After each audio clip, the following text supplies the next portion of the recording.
than Commissioner Yvette Colborn. She's well known in this community in South Florida and has even been more well known and famous amongst the Muslims after declaring June as the month of the Muslim Heritage Month. Welcome, Commissioner Yvette Colborn.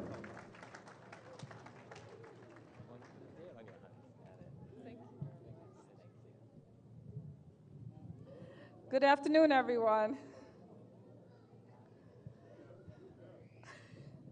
I don't know, after all those politician jokes, I'm not sure what to say here. But I will tell you that I'll bring you greetings from the City of Miramar Commission, and also from St. Bartholomew Catholic Church and Father Andrew, where I practiced. It's a pleasure to be here today. I know Ramadan for you has been a time of reflection. For me, it's been a time where I have truly learned a lot about you. One of your, I should say, one of my friends and resident of the City of Miramar, Sister Naima Khan Ghani, came to me early in June and asked about making June Muslim Heritage Month. And I embraced the idea. She said, and I will help you with an iftar dinner. We went through with that. I did a resolution before the City of Miramar Commission. It was unanimously approved.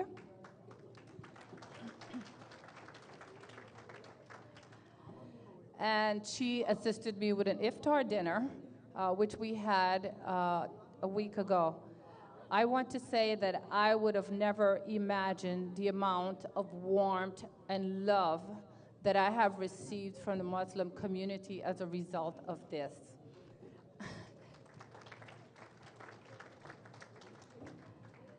This Eid is your Thanksgiving, so I want to take the opportunity to say thank you to each and every one of you for every bit of love and support that you have shown me. I want to thank Naima for her engagement, because it is so important for you to remain engaged with your elected officials, with your public servant. And we are public servants, right? Not just politicians. So I want to say thank you so much to her and for all the knowledge that she had shared with me about the Muslim community.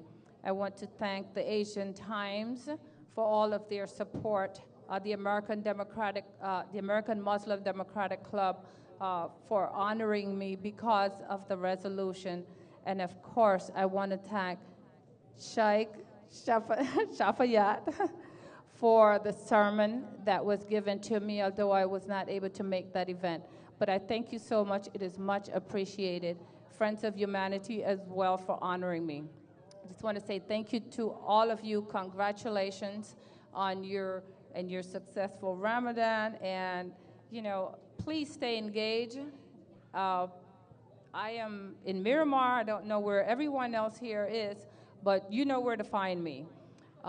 Next Tuesday, the City of Miramar will be celebrating 4th of July, and you're all invited to our regional park. Thank you. Thank you very much. Thank you very much. Thank you. Thank you very much, Commissioner Yvette Colborn, for those wonderful words. And again, give her a round of applause. And we need to thank Sister Naima for keeping in contact with the Commissioner and being very instrumental in making the June the month of the Muslim Heritage Month. All right, so Sister Naima, we got to give you a round of applause also. Good. Thank you. It's really a pleasure to have our commissioners. These are public servants and the people who really, they go through sleepless nights to serve the communities. I'm going to call up the man of Asian Times, Mr. Imtiaz Mohammed, to give his 2 to 3 minutes greetings as we are still getting settled down. This is Mr. Imtiaz Mohammed from Asian Times. Pleasure to have you, sir. Thank you so much. I'll make sure 3 minutes. Assalamu alaikum. Good afternoon. Uh, it's really indeed my pleasure to be here among the religious leaders who have the biggest responsibility of this century today. The world needs you. It's so important, and I must say, only interfaith community can do it.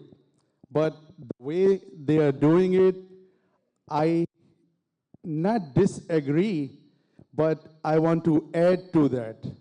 They are doing tremendous job to uniting the community, teaching them the religious beliefs and activities. But what I actually personally think, what can be added to that?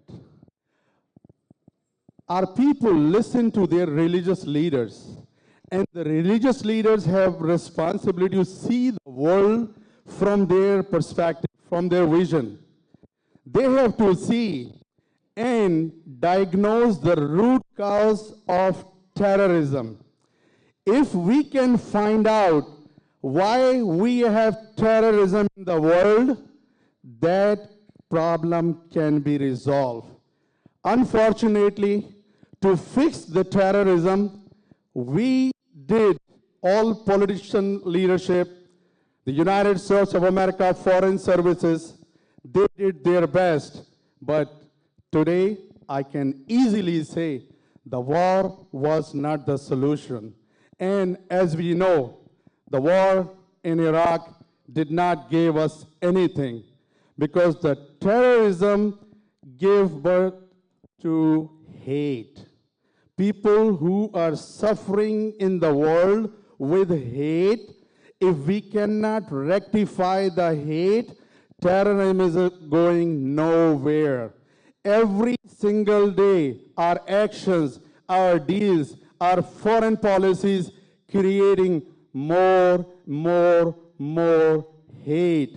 If we cannot control that, we will not win this war.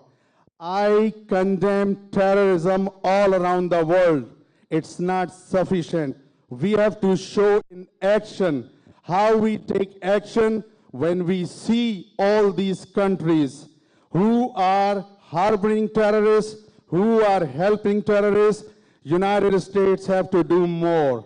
They need to go in there with the political leadership of those countries. They need to be talking to them. They are not there to give them more arms to fight against the humanity. They need to do more work by educating the leadership of that country. They need to control the terrorism. But in America, the media is the biggest problem. And with the permission of Maulana Shafat, if I can be given a few more minutes to explain what I mean by that, because the media tells you what they want to tell you. And the message what we get from media is not really what the realities of life on that part of the world. If we can find out how people suffer with the acts of war, how the hate generates, the innocent people get killed around the world, and how their family feels, but the next step we take, we do not discourage that. We need to do more. And what do I mean by doing more? Educating the American people. Do you think what you're seeing today, the interfaith activity, do you see Maulana Shafat for last 35 years, what he is doing? Is he doing any act of terrorism? The Muslim need to be recognized as terrorists. The Muslim need to be disrespected in this country. People are throwing their hijabs. People are discriminating them. It is not right. You know why it's not right? Because the Muslim Americans have the biggest responsibility talking to their neighbors, educating them that religion Islam is not terrorism. Religion Islam is peace and love. The way we are acting in this country, every mosque teaching no hate, no terrorism. We are teaching people the humanity, but that work is not being recognized. You know why that is not recognized? We do not have, the American Muslims do not have a legal representation in this state. We have the right people in the state who can talk to the policymakers. Look, this is the right way, how we can hit the terrorism with peace and love. War can create more enemies. This hate needs to stop. And this will be stopped only by the people like Maulana Shafat, people like you guys who is doing interfaith services. So you guys have the biggest responsibility. Please tell the people the right thing, educate them, and tell the who Muslims are and how they act. Thank you so much. So this point in time, I'm going to invite a very good friend, of course, and the Commissioner of Pembroke Pines, Mr. Jay Swartz. And he give him a round of applause, please. I don't know if everyone knows what is his latest hobby, but his latest hobby is flying planes. And that's his fun. That's a very expensive fun. He has been asking me to go with him for a ride, but I'm too scared.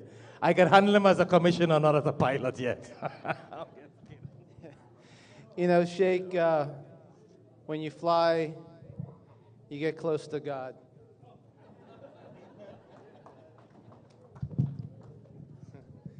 Assalamu alaikum.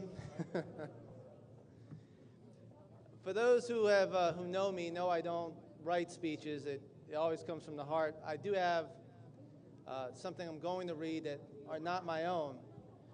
And I'm just going to forewarn you that the words at times kind of overwhelm me. So if I happen to pause while I read it, just understand, and you'll get the reasoning behind it. But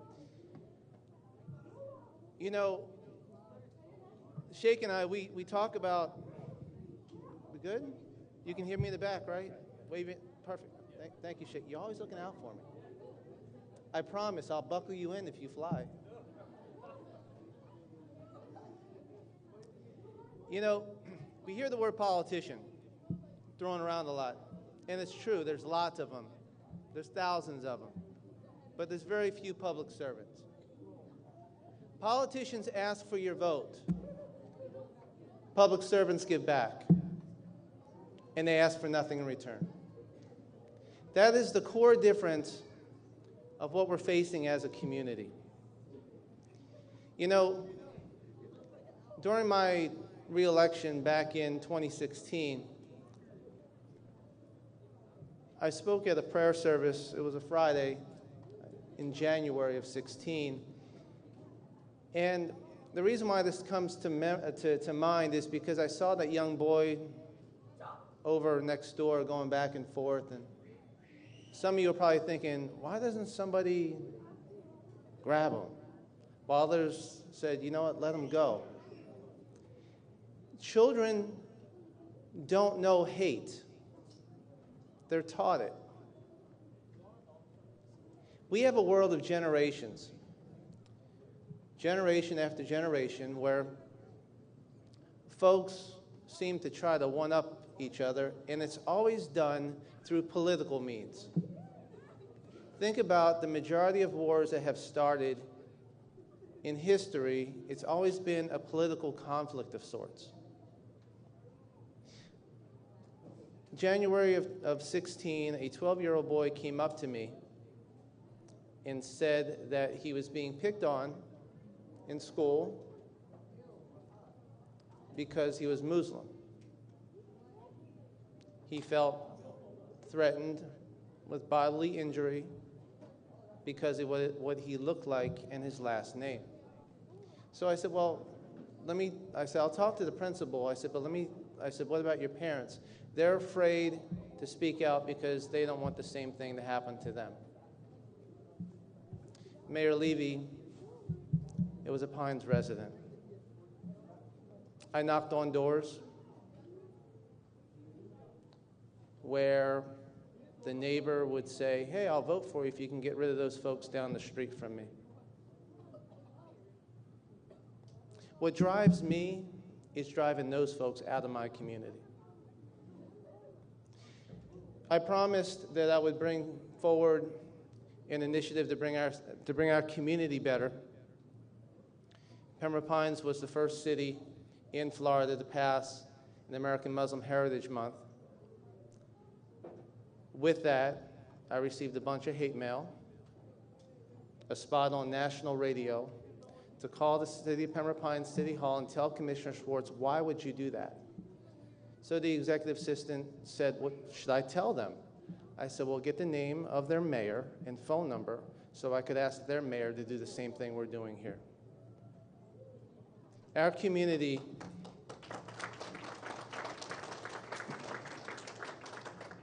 it wasn't even less than 2 weeks ago I received more hate mail.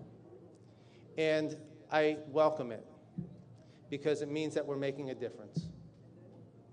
It means that we're getting somewhere. And I speak to folks all the time about getting to know your neighbors. And along my journey, I got to meet a very good friend, Dr. Wazir Ishmael, city manager of Hollywood, community builder. And although you've never worked for us, Mayor Levy, make sure. I know, because I'll take him in a heartbeat. Okay? I'll take him in a heartbeat.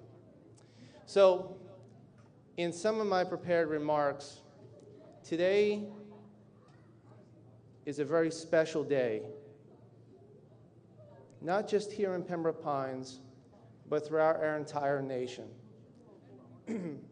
July 2nd, 56 men came together in a room 1/3 of this size and took a historic vote.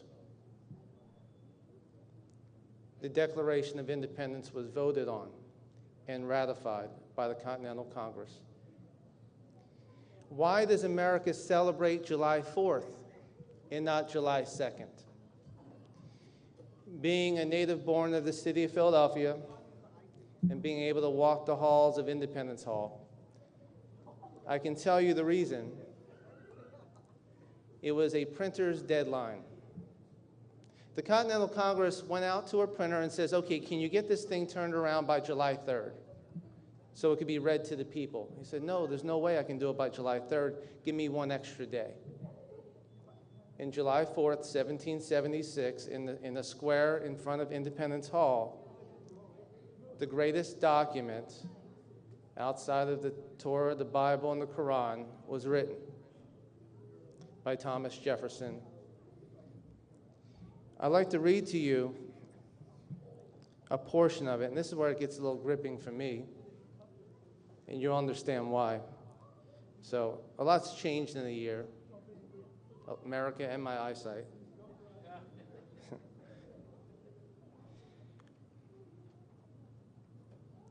When in the course of human events it becomes necessary for one people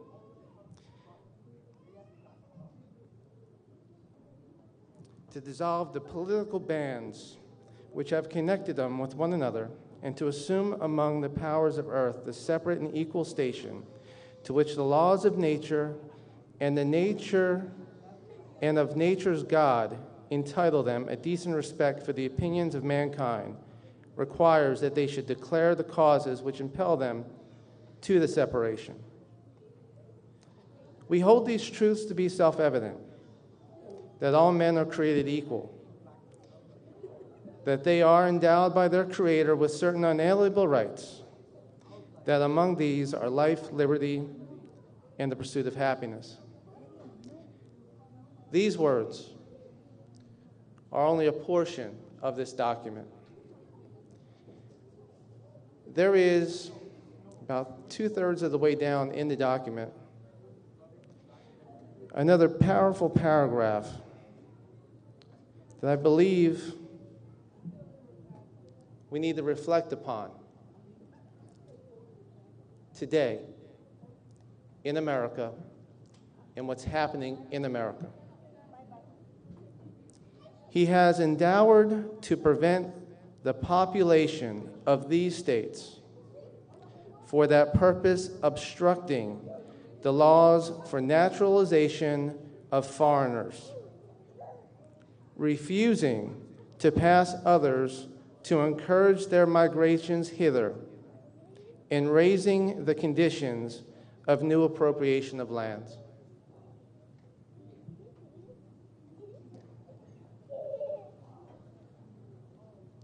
There is no room for a travel ban in this country. Our founding fathers inserted this exact language 241 years ago. For those who claim that our founding fathers thought otherwise, need to reflect on the document that they hold. 1787, September 17th, 1787 is U.S. Constitution Day in the United States. We the people. If we the people aren't all the people, then America hasn't gotten it right yet.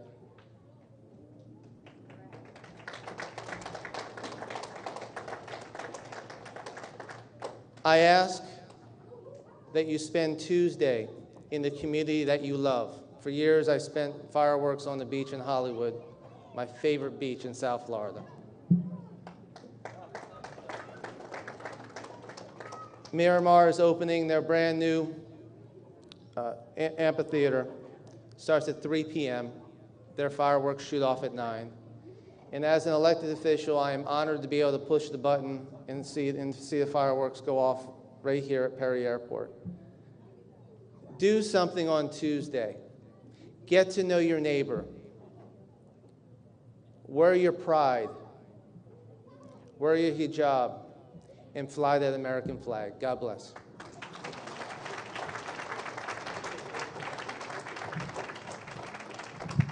Yeah, thank you very much, Commissioner J. Swartz, for your wonderful remarks. And he has always been our friend and has always been here. And at this point in time, I know that the mayor of Hollywood has been here since what? 1:15, right? Wow. So he said it's okay. I don't know if I'm allowed to say this, but could I say when people tune on their television, they hear about It's a Kia? We want to see you in a Hollywood Kia. That's the owner of it, right?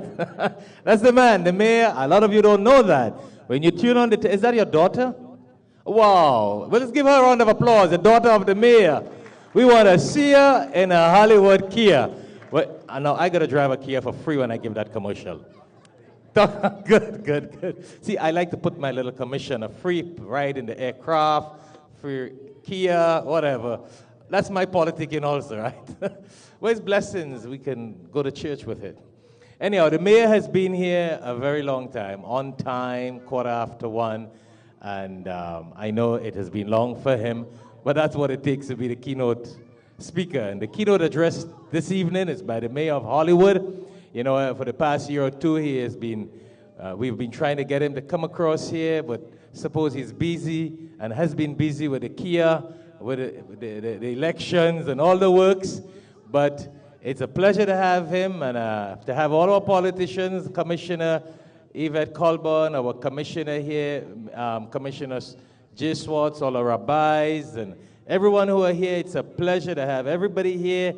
And now I want to invite the city manager, Dr. Wazir Ismail, to introduce the mayor of Hollywood. And Dr. Wazir Ismail is the city manager of Hollywood. And here we saw the commissioner of Penrose Pines is pitching a little pitch to the mayor. Make sure you take care of him good because he's willing to take him in Penrose Pines. You've got a lot of job offered there. Thank you very much. Thank you, Maulana. What a beautiful day, what a beautiful event. We are truly blessed, and it's been inspiring for me to listen to such dynamic leaders. And everyone here share, besides believers and believing in God, there is something that we all share, and that belief is public service. We're all into this. It's all about is service. And listening to Rabbi Silver talking about being a rabbi and an attorney. Well, our mayor, the mayor for Hollywood, is an attorney by trade. He's also a politician in the truest sense of the word, in the fact of him being a public servant, but he's also a true person who believes in public service. We are indeed, in the city of Hollywood, fortunate to have him. I have also been fortunate to actually have lived in Pembroke Pines. Actually, I live in Miramar right now, but I've also lived in Hollywood. So I'm one of those kind of people who seems to transgress, or no, transgress is the wrong word. I transcend these particular areas and geography itself. And that's what it's all about as well, isn't it? It's about being multicultural, multi-geographical, multi-dimensional, multi-religious. And we are fortunate in a sense in the city of Hollywood as a Muslim. I have the opportunity to work with a Jewish mayor in a city that has a variety of folks. Rabbi Silver talked about in a variety of languages. We have a large French-speaking population. We also have a large Latin population speak Spanish. So we are very fortunate in that way. And it's our job, my job as a city manager, and the mayor's job to bring all those diversity and diverse groups together into one. And what we see in Hollywood is what is the future face of America. Whether you like it or not, that is the future face of America. You could go to Hollywood right now. Thank you, sir. Thank you very much. That's what you will see. But my job here is to introduce the mayor. And Maulana, the reason why you probably didn't get him is because he's new to the job. He's only been on the job for 7 months. And Hollywood, as I mentioned, is a very dynamic city, and he's a dynamic person. And he really is taking the reins to heart. He has quit his full-time position and full-time job to take on a full-time role with the city. That means he's actually given up a lot of his own personal income to be in service. So we are indeed fortunate to have him, and I'd like to introduce my friend and my mayor, Mayor Josh Levy. Mayor Levy.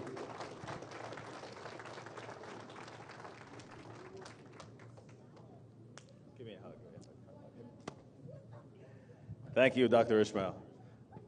Good afternoon, everyone.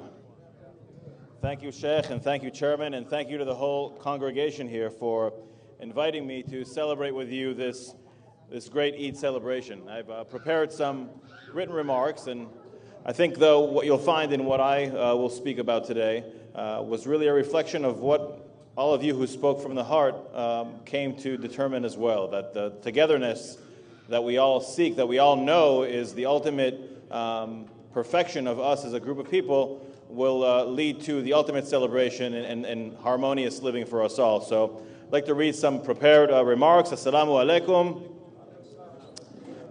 It is a privilege, again, here to be with the celebration and the prayer service as the new moon signals the end of Ramadan and this holy month for Muslims throughout the world.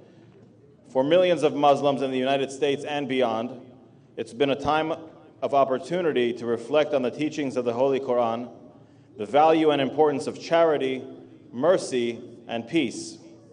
Values that allow us to come together as people of different faiths, cultures, and customs to focus on forgiveness, compassion for those less fortunate, and unity across communities. More than a decade ago, long before I became mayor, Money magazine called the city of Hollywood the city of the future. And Dr. Ishmael happened to speak of this too, because its diversity of Hollywood most represented what all of America would look like in the next 20 years. Hollywood has worn this distinction proudly, celebrating the diversity that our city has become known for. As the years have passed, we are indeed an even more diverse city and county, today more than we were 10 years ago. There's no question the face of America continues to change, and as it does, we are challenged with how we will view our diversity. Do we look at our difference as strength, opportunities to ask questions and gain greater perspective and understanding, or do we allow our differences to become amplified, separating us from one another and fueling a natural human tendency to be cautious for the unknown? Award-winning author and religion scholar Reza Aslan explains, What happens when we approach our differences from the lens of us versus them? How easy it becomes for us to feel that what is unfamiliar or different is dangerous or threatening.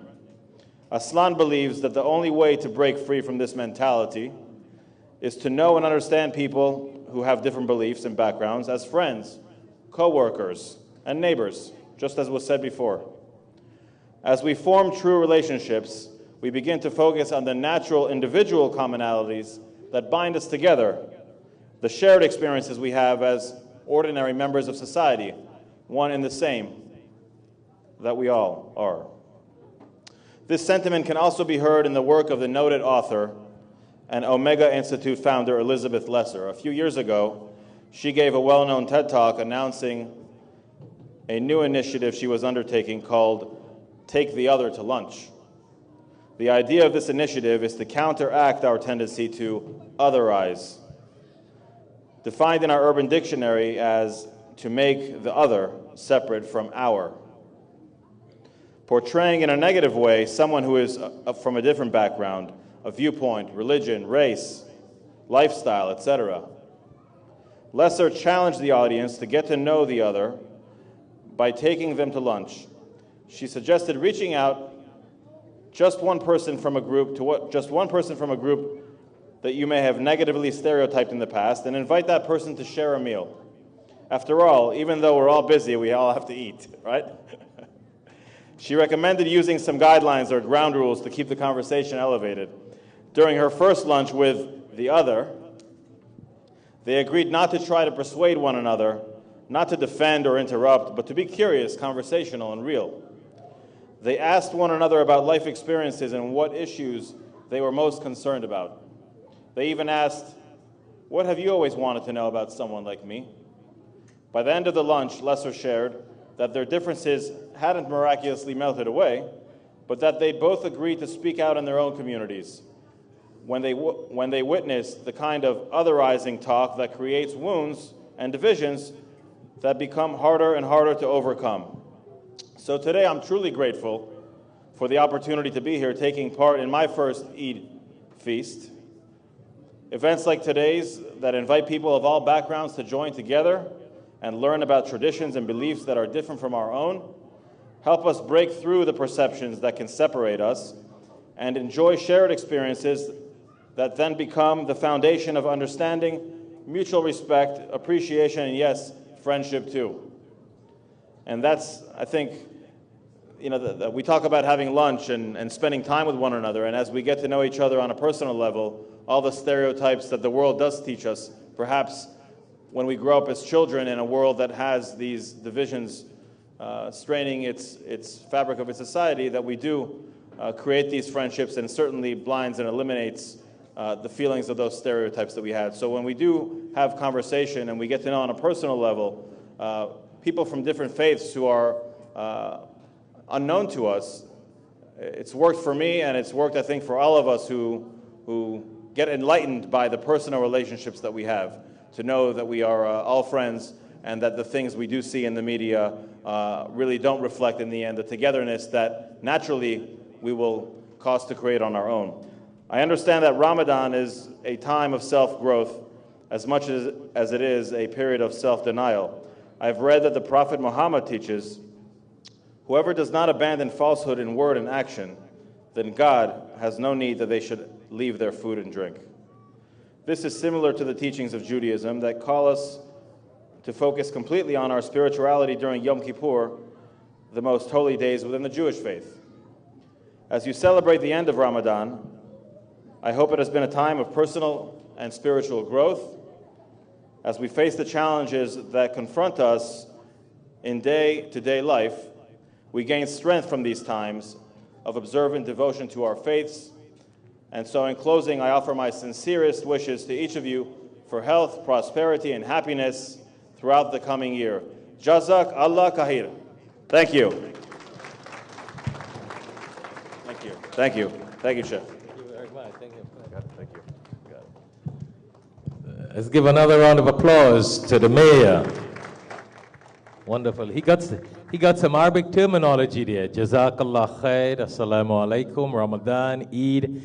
And it's been a pleasure to have the mayor here. And I wanted to share with the mayor, as you said, it's your first Eid or Muslim program festival that he has attended. And we hope to see you for many more in the future. And just to let those of you who probably are not too familiar with interfaith activities, approximately 45 years ago, one of the mayors of Hollywood, who was David Keaton, 45 years ago, he was the founder of the Interfaith Council of Hollywood. That's why he used to have what is called an award that Mayor David Keaton used to give an award. So it's a pleasure to have the mayor here. I'm not trying to tie the mayor into interfaith. Good, he said he'll be here next year. Give him a round of applause. Good. Yes, but 45 years ago to have a former mayor of Hollywood being the founder of that Hollywood Interfaith Council, that's very interesting. And a lot of the commissioners were very, very much involved. And I want to say a special thanks to our commissioners here and our elected officials for getting involved in interfaith activities and to be present here. I know you have taken a lot of time from your family life, from your Sunday, to be here. But I'm just going to do a vote of thanks and a special thanks to each and every one of you. I want to thank Maulana Shafayat. He's a very tolerant man. He welcomes everyone in here, even politicians and attorneys. Very open-minded. I happen to be an attorney and a rabbi, which is very difficult because somebody came to me the other day and said he was wronged by his neighbor. His neighbor treated him terribly. As a rabbi and an attorney, I didn't know if I should tell him to sue him or forgive him. It's very difficult. But I do want to mention this. Darul Ulum and Maulana Shafayat are building bridges of understanding and knocking down walls of separation, and that is why I made my donation to Alhikmat. That is why I sing the praises of Alhikmat and Darul Ulum. And on this 4th of July, I think it's more important than ever that we build up this incredible institution and its interfaith activities as the best way to bring people together in our community. And as a rabbi, I want everyone here to know that if there's any politicians or any government officials who want to target the Muslim community, they've got to go through me. They've got to go through the Jewish community first, because we stand with the Muslim community. We've been targeted. We know what it's like, and we will stand with the Muslim community and against any politician who threatens you. And that's why I wear this talit. It's got fringes, because the Jewish people has never hesitated to stand on the fringe of society or to challenge the status quo or to stand up to any leader who's taking us astray. And I sing parodies. I wrote a parody for Sheikh Shafayat, but I have 5 parodies about President Trump. He inspired me. 5 of them. And I'm not going to do any here because I don't want to be political. But if you belong to a Democratic club, if you belong to an organization, and you want to hear some parodies and hear some speaking, I will do that anytime. At the drop of a yarmulke, I will sing about him. I just want Ari to say a few words, and then I'm going to sing my song for Sheikh Shafayat. Salam alaikum. Hola amigos. Bonjour mes amis. Hello friends. Thanks for inviting people of all religions and backgrounds to share this holy season with you all. On behalf of all the children, I want to thank you for setting such a fine example of interfaith harmony. It is truly an inspiration. It's always a pleasure to be with such a warm and loving group, my Muslim brothers and sisters. I'll do all I can to work with your youth and other young people to transform this world into a place of peace and not war, a source of peace, from people divided to people united, from conflict to harmony, and from hate to love. May we set a good example for the rest of the world, especially our youth, who represent our future. Thank you. Thank you. And when Jews and Muslims join together, the children of Abraham will do what they were meant to do. to show the world that any group can get together, and we will set an example to bring all people together, the Jews and Muslims and the Christians, the children of Abraham. We have a special obligation as a light to the nations to show that we can get along, to show that everyone can get along. My song for Sheikh Shafayat. If you can guess what TV show this comes from, you get an extra piece of dessert afterwards. It's from one of my favorite shows from about 50 years ago. Let me tell you my story about a guy named Shafayat. If you haven't heard him preach, you really ought to try it. He comes from an island that is called Trinidad. And when you're in his presence, you're sure to feel glad. Well, the first thing you know, he founds Darul Ulum, a wonderful place where peace and blessings bloom. He created Alhikmat to proclaim Islamic views, which promotes love among Christians, Muslims, and Jews. He has great knowledge like an esteemed imam and shares his love of people and devotion to Islam. Universal peace could be within our reach if mankind could learn to practice what he and others preach. Maulana Shafayat seeks to share his vision of a world without strife, united by religion, a source of peace and life, universal. Sheikh Shafayat seeks to share his vision of a world without strife. Each year he celebrates the festival of Eid as a time of sharing and the banishing of greed. Well, Shafayat has developed a marvelous system. He shares food for thought and also shares his wisdom. And his guests are always in a lovely mood because of his warmth, as well as the great food. With wonderful children, Maulana Shafayat has been blessed. In love and devotion, they're among the best. At Shafayat's great success, no one is surprised because his talented kids keep him so well organized. Into controversial issues, Shafayat has been hurled, and he uses influence to make a better world. Many people know his words and recognize his face because he's loved throughout the world and all over cyberspace. And now it's time to say thank you to all our volunteers who continue to support Al-Hikmat throughout the years. You're all invited back next year at this sacred spot to share the wisdom of what is taught by Al-Hikmat. Y'all come back now, you hear? You know where that's from? Beverly Hillbillies. Give this man a prize. He is a well-educated man. You go into the Middle East, you wouldn't have this kind of fun with rabbis and imams and priests and sheikhs. They get very tense and all the different things that is happening.